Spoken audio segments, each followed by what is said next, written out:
Hi everyone, welcome to Stakeholder Identification and the Engagement webinar. My name is Donna Unitt. I'm from the APM Enabling Change SIG. I'm chair of the SIG. Joining me today are Trish, Thurley and Ian Cribbs, and I'm going to hand over to them shortly so they can start the webinar. Thank you. That's okay. Steadied now. That's a very good sort of initial insight. Very helpful indeed. We're now going to go back to the slides. Okay, back to the slides. So the format of this webinar will be Trish and Ian both talking about real life case studies, one around stakeholder identification and the other around stakeholder engagement, which I hope you'll find informative. If you've got any questions at all, obviously there'll be a Q&A session at the end. Please pop them in the chat on Teams, not Menti, and I'll pick them up as we go through and ask those towards the end of the webinar. I'll now hand over to Trish. Hi, thanks, Donna. Just a quick introduction to myself. So I'm Trish Thurley. I run a company called Sims for Training, an innovative training company using artificial intelligence simulations to help people learn by doing, and that focuses on project management and stakeholder engagement. Personally, I've got over 30 years experience in projects and change, and I've worked in around 38 countries around the globe. I'm also an associate at a top business school in Europe as well, and a volunteer on the APM People SIG committee. So that's just a bit about me, and over to yourself, Ian, a little bit about yourself. Thanks, Trish. Thanks, Donna. Yeah, my name is Ian Cribbs. Like Trish, I've got over 30 years experience in project management. I'm a fellow of the APM, and I was recently, for the last 4 years, the secretary for the People SIG, but I've since passed that on to another volunteer. I've worked right around the globe in different places, spent a lot of time in the Middle East, a lot of experience in the Middle East, dealing with very large projects in the multi-billion-pound range, all the way down to just a few £100,000. So a lot of experience, and looking forward to getting your feedback today. Hey, Ian, I think we're moving to yourself to tell us a story from that extensive experience, after which we'll be able to take some questions. Yeah, but one of the things that we have to consider is who or what is a stakeholder. Now, I know we're APM, but I like personally the PMI definition of who or what is a stakeholder. An individual, group or organization who may affect or be affected by, but more importantly, perceive themselves to be affected by a decision, activity or outcome of a project. And it's a wide-ranging part. And as we come in today into where we are in the world, artificial intelligence is growing. Does artificial intelligence then become a stakeholder? There are lots of things about the environment. Network Rail, for example, sorry, Network Rail, HS2 have hit the greater crested newt problem.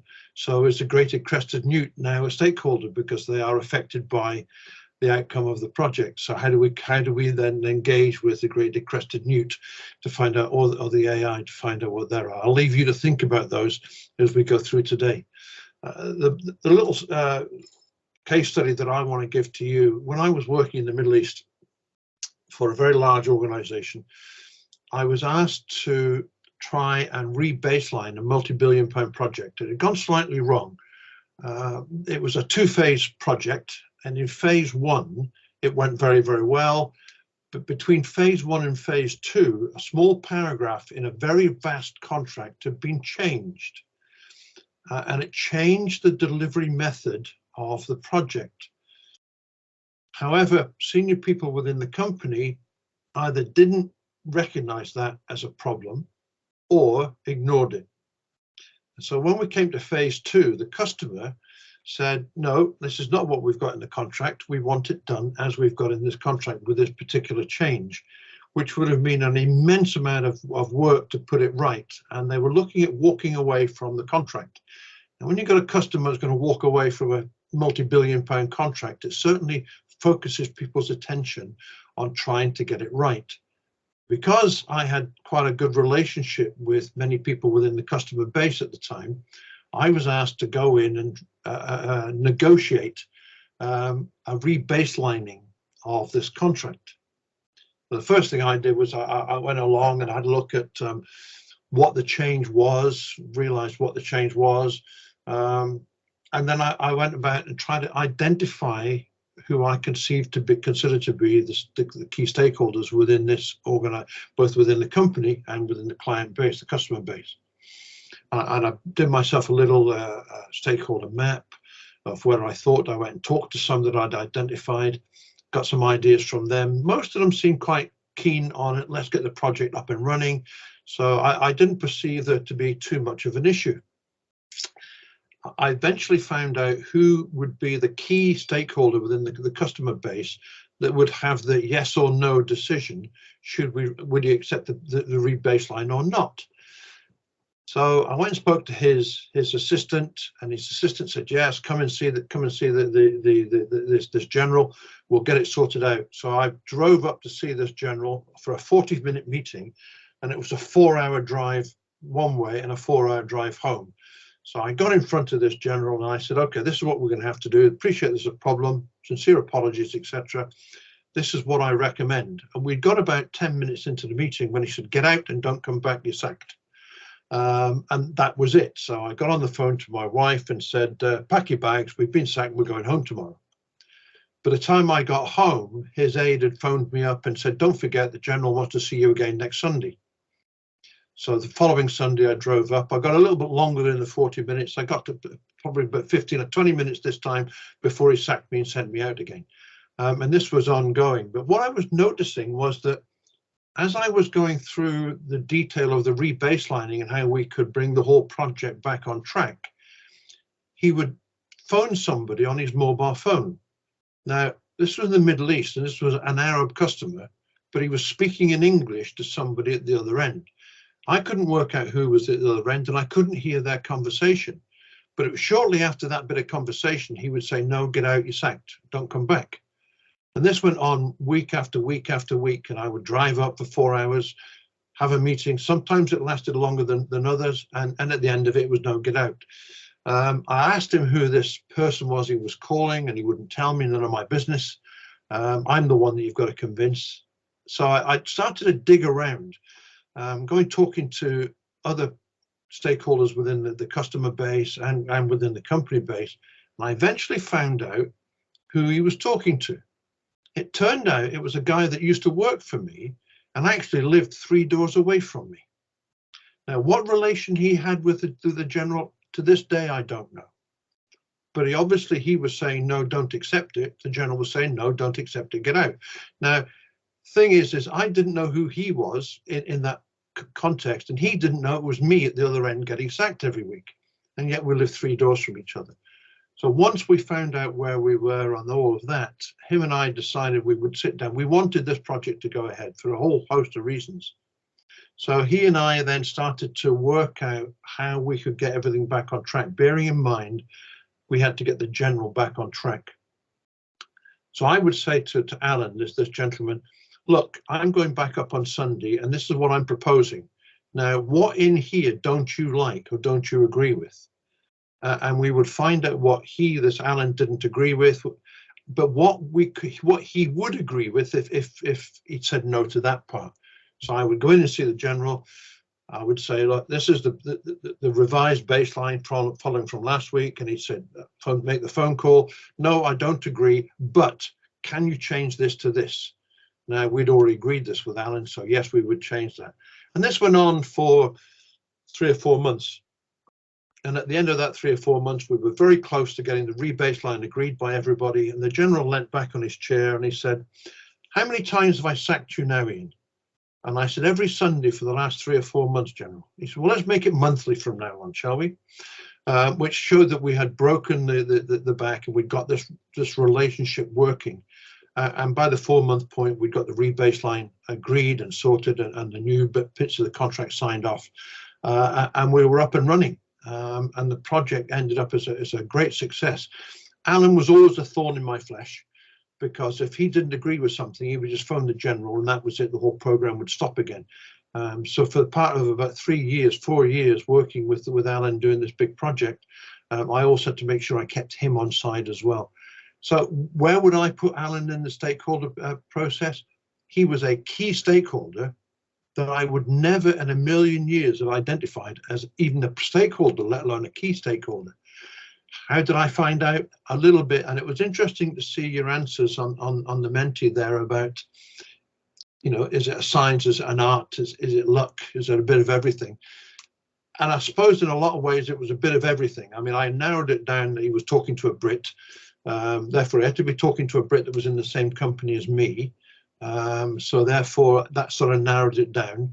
It had to be a Brit that was involved with the same project part, the aircraft that we were talking about. So that narrowed it down. So I had a little bit of detective work, you know, Inspector Clouseau type thing, going around and trying to find out who this guy was.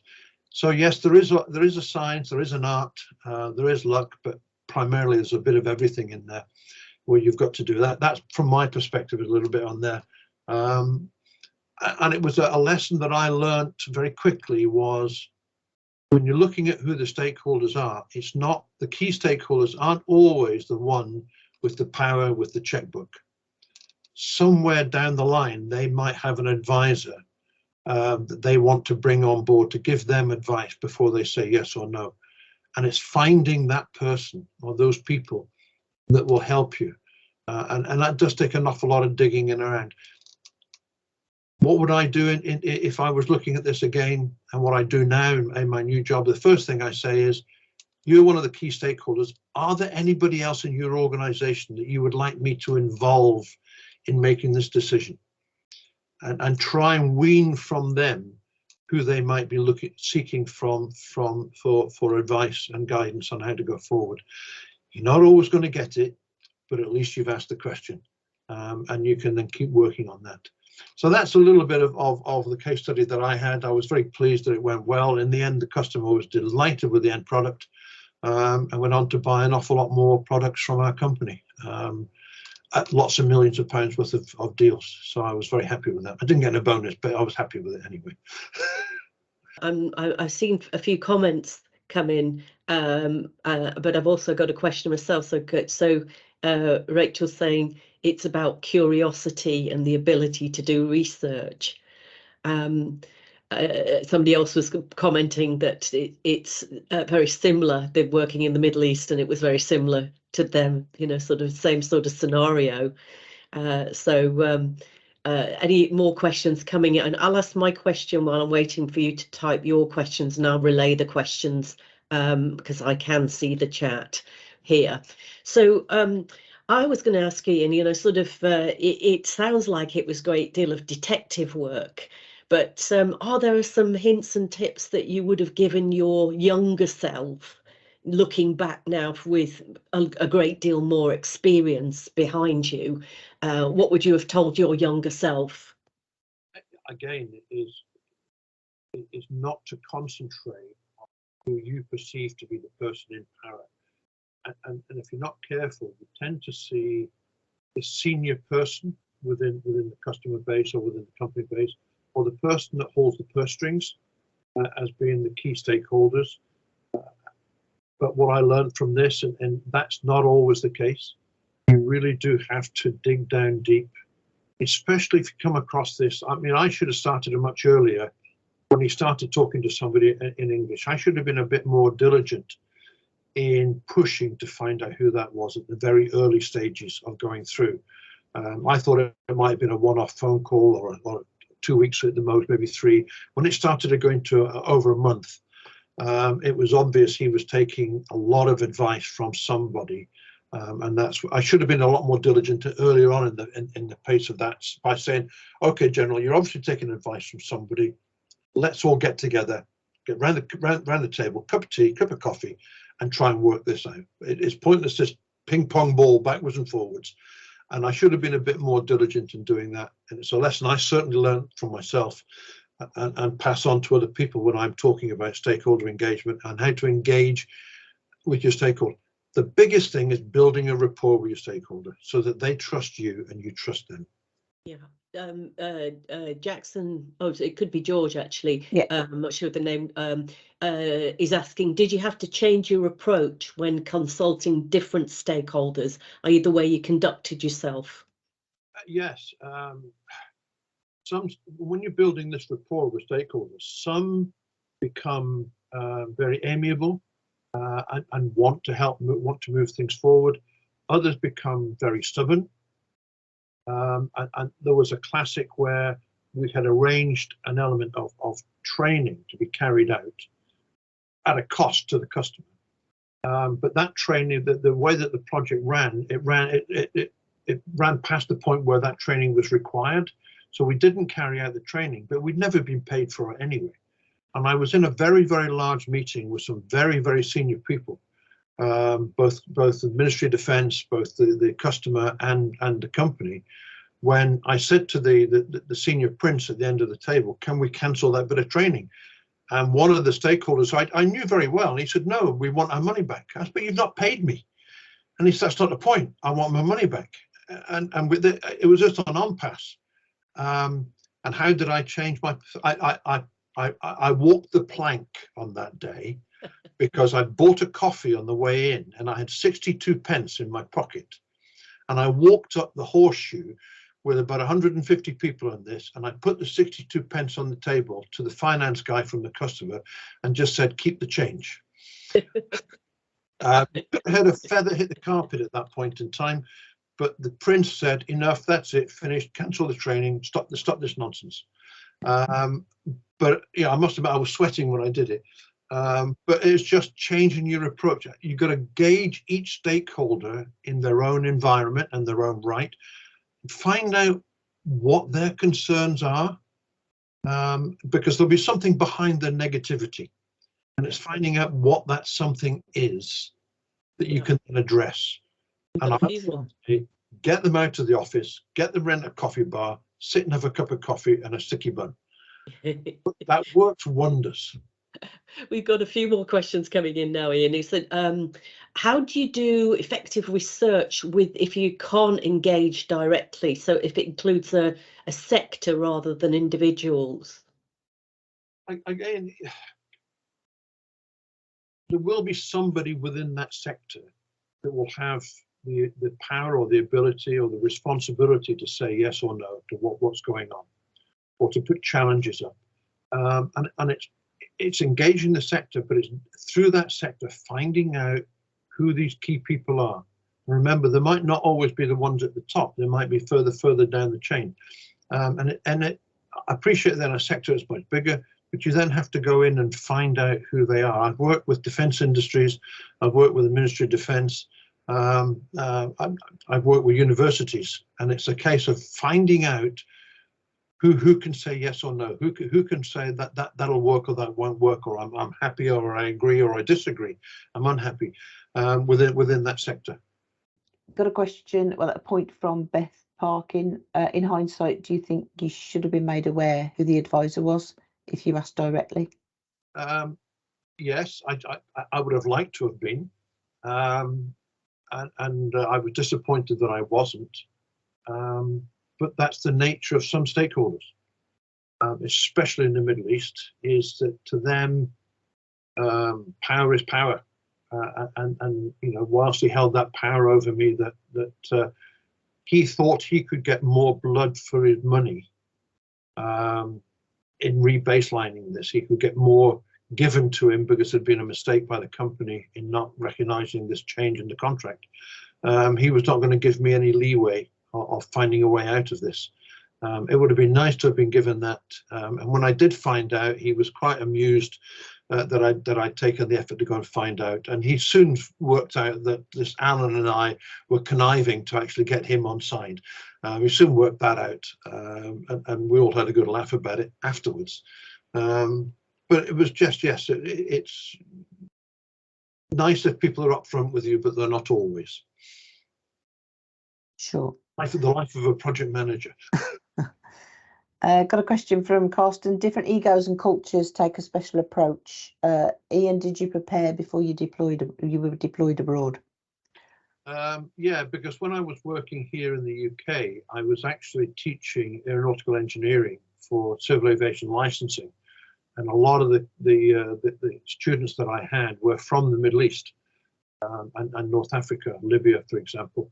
So that did prepare me to a degree of going out into the Middle East, exactly where I was going. When I went there, I didn't go there as a project manager. I went there as a lecturer, lecturing in a very large academy with 3,500 students on aeronautical engineering. So again, I built my confidence up and my experience with working with the Arabs. But then when you morph into project management, it becomes a slightly different way of behaving and working things through. Okay, should we take one more question before we hand over? How do you do effective research without direct engagement, say if it includes a sector? That makes sense. Yeah, I thought we just had a look at that one. Sectors are, people hide behind the fact that it's a sector. As I said earlier, there will be someone in that organization, that sector, that has the authority, the right, the ability to approve or disapprove, to accept or not accept what's going on. And it's a case of, again, just going in, talking to people and saying, is there anybody else you'd like me to talk to? Who's the best person to answer this question for me? And just think of a question within the project that you want an answer to, and hopefully they will direct you to somebody else that you can then keep asking questions. Keep asking questions, shaking hands, cups of coffee, sticky buns. Sorry, you know, if I was to write a book, it would be very short. That's what it would be on stakeholder engagement. You know, shake hands, go and visit people, have coffee with them, sticky bun, be honest and truthful all the time, and just engage with them. But thank you for all your questions. If there's any more later, we'll have a Q&A sessions at the end as well. So I'll let Trish come on now on how to stakeholder engagement. Thanks, Ian. That's brilliant. Yeah, I think I'm guilty of eating way too many sticky buns myself at the moment. So it's a good time. So there are some more questions in the chat which Donna will gather up and we'll have a bit of time for at the end. But I'm going to tell you a story about stakeholder engagement, and this is about a project that was turned around. And it actually saved a company, and it saved about 1,500 jobs. My experience, my years of experience, a lot of them have been in organisational change. And, you know, these days, when people order something through companies like Amazon, you perhaps get it the next day or even the same day in some cases. And that wasn't always the case. You know, the supply chains used to be very, very much longer than that. And early on in my career, I worked with PricewaterhouseCoopers on the turnaround of an ailing UK textile giant. Now, this textile giant was struggling. They were a major supplier to Marks and Spencer's in the UK in the area of underwear and lingerie. And they started really struggling to compete with more nimble and agile competitors. People at the time were newcomers to the sector, were people like Next. And it used to take, to get a garment into stores at that time, it used to take up to 42 weeks from the designer coming up with a concept to having a garment hanging in stores. And you imagine if the reception for that garment wasn't great, people didn't like it, didn't buy it, then you got an awful lot of stock and hence a lot of money and risk in the pipeline. So Marks and Spencer's turned around to this ailing textile giant, which was a major supplier, and said, could you reduce the supply chain down from 42 weeks to 12 weeks, like some of your competitors are doing? So I was part of a transformation team brought in to change this supply chain. And, you know, we were very, very focused because the alternative to not changing the supply chain was the business would basically go bust. So what we did was to map the whole supply chain from start to finish. We created a supply chain map. Actually, we took an enormous meeting room and mapped it around the walls of the meeting room, talking to everybody across the business about what happened, both on the manufacturing side and on the client side, and how all the decisions were made to get to this 42-week supply chain. And then, as a team, we started to look at where the bottlenecks and delays were, and we started to bring people in, employees in, and talk to them about ideas for actually shortcutting this process. And we thought that was the most effective way of saving them time, is while they were concentrating on doing their job, that we basically brainstormed ideas, brought them in and said, what do you think about this? And almost unanimously, the reaction from most people was, that won't work because. And people were incredibly negative about any ideas we came up with, and we're just hitting a brick wall. Somebody's asked in the chat, how do you deal with difficult stakeholders? Well, they were both, I think, frightened and aggressive, because they felt both that their job was under threat and also that their expertise was being questioned. Why we're not doing it quicker because it's always taken this amount of time. So we put our heads together as a team, and we came up with the idea that we needed to make them own parts of the process. And so we got some buy-in from the managing director and chief executive to provide some budget to take small groups of experts off-site to focus on their area of the supply chain, and to think as if they were starting a new company from scratch and they've got no history.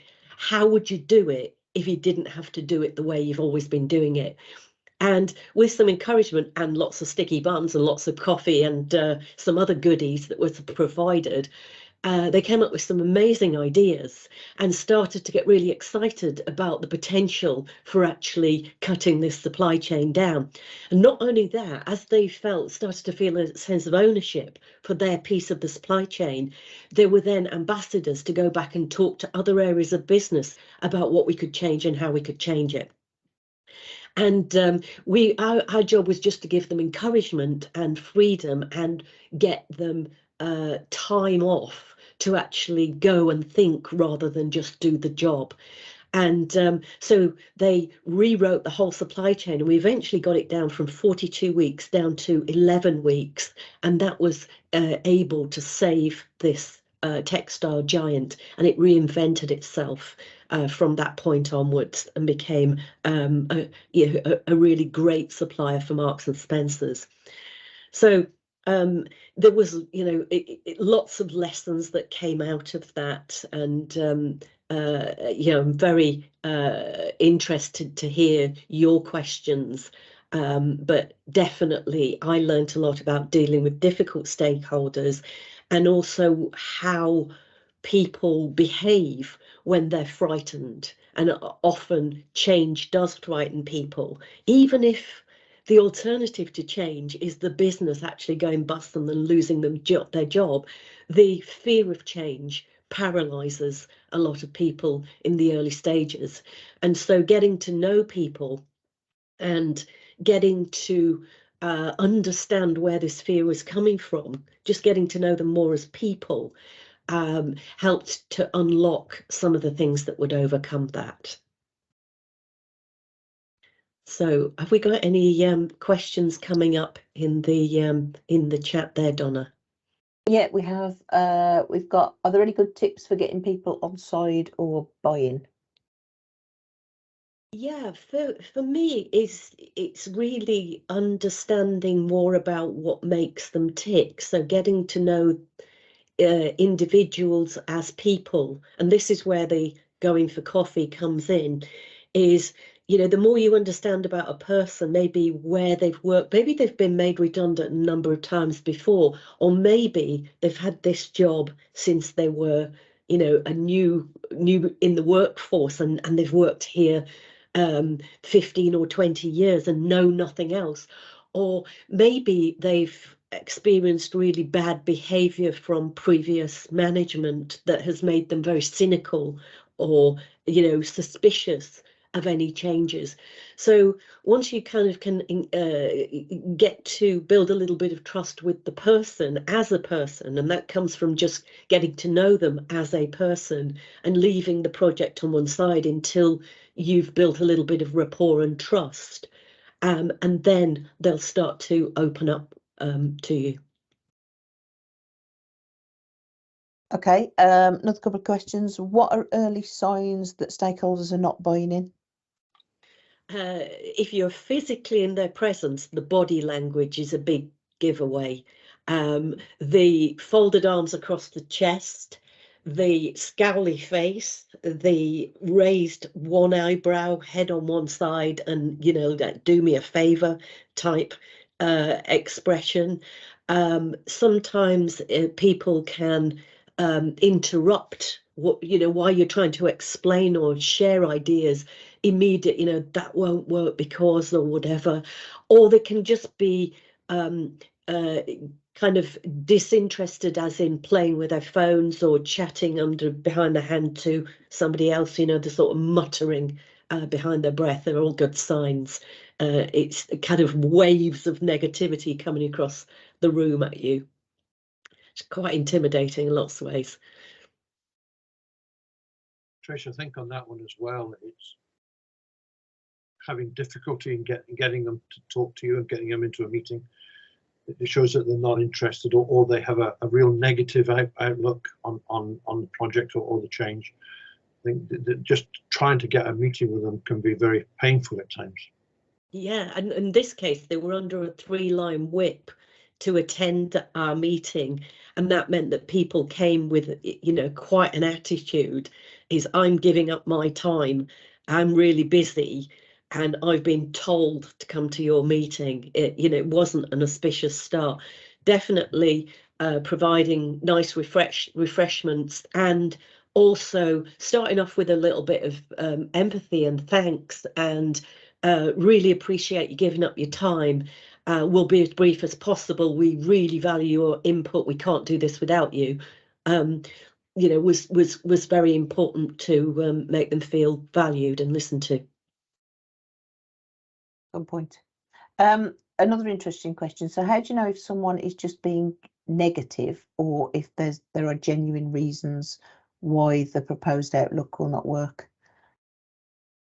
I think when you take things at face value, quite often the easiest thing to do is criticize. I think people like to criticize rather than come up with ideas. And if you put over, sometimes you can actually draw that energy by putting up, I've often, my old boss used to call this like a straw man or an Aunt Sally. You put up a proposal with the view of it being knocked over and say, look, here's an idea for you to kind of, tell me all the reasons why this won't work. And you sort of like drawing the fire in some ways. And then when you've got a bit of that kind of venom out, then you say, okay, right, turn it around. Let's put it in your shoes. If this was your company, what would you do? This 3-line whip of getting down to 12 weeks has come from the client. It's not what the management have come up with. We're fighting for survival here. So if this was your company, what would you do? And once they've got rid of some of the venom, then sometimes the ideas start to come out, and you can build on the ideas and say, brilliant idea, Sandra. Have you seen that working anywhere else, or has anybody else seen that working in another environment? And just kind of facilitating and building on those ideas. Thanks, Trish. Another question. Do you think early expectation management and good high-level delivery of the reasons for change can be drivers for improved internal stakeholder engagement? This is from Lewis, or C. Lewis. I've often found internal stakeholders more resistant than external. Yeah, I think if you've got, sort of a burning platform like we had with the textile giant, it was basically backs against the wall. So that was a compelling story. and really finding some slightly scary data from other suppliers who'd been just cut out of the equation. Is like, this isn't an idle threat. Marks and Spencers have got rid of quite a few suppliers because they just couldn't achieve this, and they weren't even willing to try. And basically they'd said they would work with us if we would give it our best shot. So there was some salesmanship up front, but understanding that this was a burning platform, and no was not an option, because some of the employees didn't realise that Marks and Spencers was 85% of the textile giant's business. So it wasn't like you could turn around and say, well, we can do without them. So having some gritty, compelling data, some good research to back up, and not kind of scaring people to death. It's got to be a balance between positive and negative messages, sort of like why we need to change, and here's the opportunity for change as well. And one of the things that helped me is I've been working with the Toyota Motor Group for about 17 years. I hadn't at this stage, but I had studied Toyota Motors, and we told stories from an organisation where they had radically reduced their supply chain by basically reverse engineering from the desired outcome to back to what they needed to do to get there.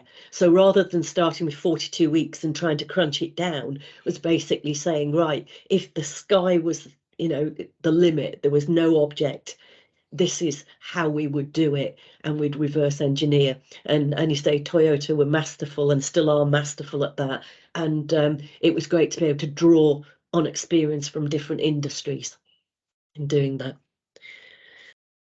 Should we carry on with questions? Cool. If there's more questions, that would be great. Yeah, there's a couple and more for either myself or Ian as well. Yeah. Okay, well, potentially both of you then. So how do you approach conflict between two stakeholders?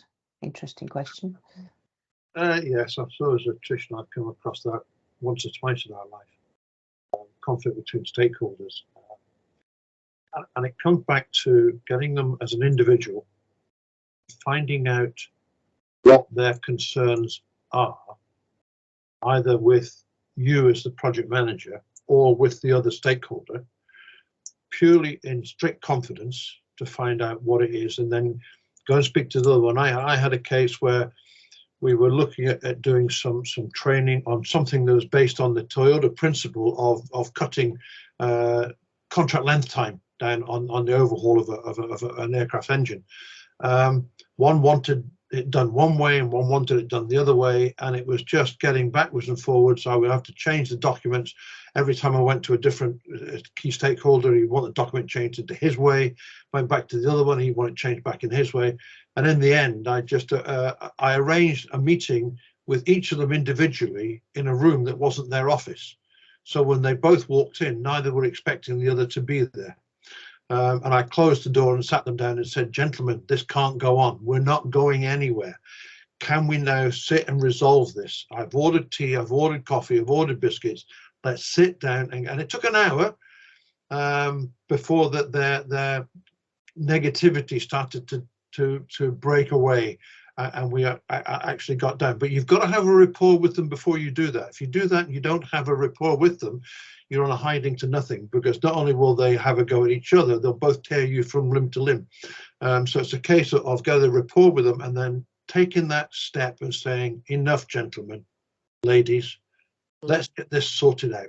Okay, we can't keep going like this. If you've got a problem, let's air it now and get it resolved. Yeah, I think I definitely agree with that, Ian. I've had that situation. I think building the rapport first and then getting them in the same conversation.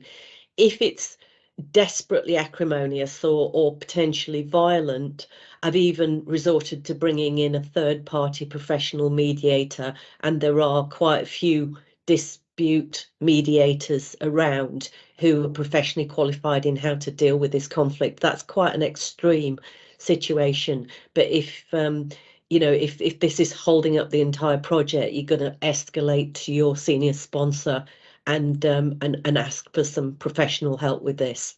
And there's some great mediators around. There's a question there about gaining people's trust. Another example that I was taken up to a gentleman's office. His desk, you could have landed an aeroplane on, it was that big. An office that was about 3 times the size of my house. And I was told this particular senior general, who was a prince, wants these documents by the end of the week. And I said, that's impossible because we've only just signed the contract on this particular part of the project. I can't do that for you. And there was a lot of almost physical poking in the chest. You'll do as you're told. We need to get this done. We need to get it done. And I kept saying, I can't do it. What I did say to this general was, I will come back next week and give you a plan of when I can do it. So when I went back up the next week, he met me in the corridor. We sat and had coffee and dates. And his words to me were, you're the first person to have been honest with me to my face. Him and I got on like a house on fire after that because I had been honest and truthful. And once you're honest and truthful with them and you stand your ground and you don't give them, I said, well, other people must have. He said, oh yeah, he said, other people have told me they can do it. And then a week later, they have a reason why they can't. He said, you actually didn't wait the week, you told me straight away. And he said, I admire that. And that's just how you gain people's trust and acceptance, by being open and honest and truthful with them. I'm a great believer in the ethical nature of how we treat projects and treat the people that we're dealing with. I also, you know, so I'm just having a little look through the meeting chat questions that are coming up as well. I think this area of trust and integrity, I think, is really important. It's not really about you know, positive spin or you know, sort of somehow persuading people or unpersuadable. If you behave with integrity, and if the people around you know that you have integrity and happen to know that, you know, Ian, it's like your middle name is integrity, that comes across, and it's much easier to build trust. You know, you sort of, it's in your whole behavior, whole demeanor, not trying to pull the wool over anybody's eyes, not trying to mislead or to put positive spin where there isn't positive spin. A lot of the projects that I've dealt with have been very negative. There've been things like downsizing, outsourcing, closing businesses, all of these sorts of things, and still had individual stakeholders at the end of it say that couldn't have been handled better. And I think that's a real kind of, that's what I aim for at the end of something, is that people feel that they've been treated with respect. They feel that they've been listened to. That doesn't mean to say that they get what they want, but they feel that there is, you know, integrity and openness throughout the process. That would be my biggest tip for you. Cool. Well, thank you very much, Donna. I think we've got a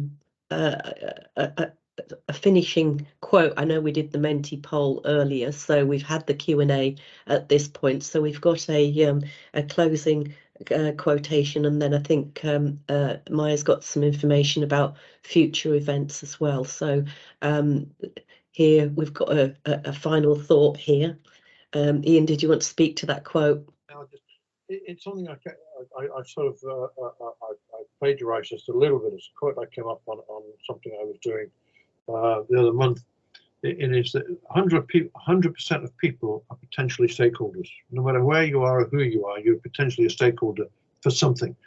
So basically, 100% of stakeholders are people, and 100% of stakeholders have a vested interest in the project. It might be a positive or a negative interest, but it's a vested interest. And if you don't understand stakeholders, then your project is going to struggle. I'll add that little bit in there, but you can add whatever you want to the 3 dots at the end of that statement.